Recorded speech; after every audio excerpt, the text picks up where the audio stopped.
अल्लाह के वो नबी जिन्होंने खुद रब से कलाम किया, जब उनकी मौत का वक्त आया तो मुल्कुल मौत उनकी रूह कब्ज न कर सके। क्यों? आइए सुनते हैं वो हैरत अंगेज वाकया। हजरत मूसा अलैहिस्सलाम अल्लाह के वो नबी थे जिन्हें अल्लाह से हम कलाम होने का शरफ मिला। जब वफात का वक्त आया तो मलकुल मौत आद की रूह कब्ज करने आए। मूसा ने फरमाया, तुम मेरी रूह कहाँ से निकालोगे? मलकुल मौत ने कहा, पाँव से।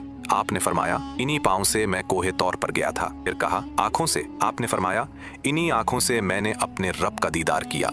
फिर कहा, मुंह से। आपने फरमाया, इसी जबान से मैंने अपने रब से कलाम किया। ये सुनकर आपको जलाल आया और आपने मलकुल मौत को थप्पड़ मारा। मलकुल मौत अल्लाह के हुजूर अर्ज गुजार हुए तो अल्लाह ने फरमाया, जाकर मूसा से कह दो बैल की पुश्त पर हाथ फेरो, जितने बाल आए हर बाल के बदले 1 साल की जिंदगी। मूसा ने पूछा, इसके बाद क्या होगा? अल्लाह ने फरमाया, फिर मौत। आपने फरमाया, तो फिर अभी ही मौत बेहतर है। फिर आप एक वादी में गए जहाँ कुछ फरिश्ते एक कब्र खोद रहे थे।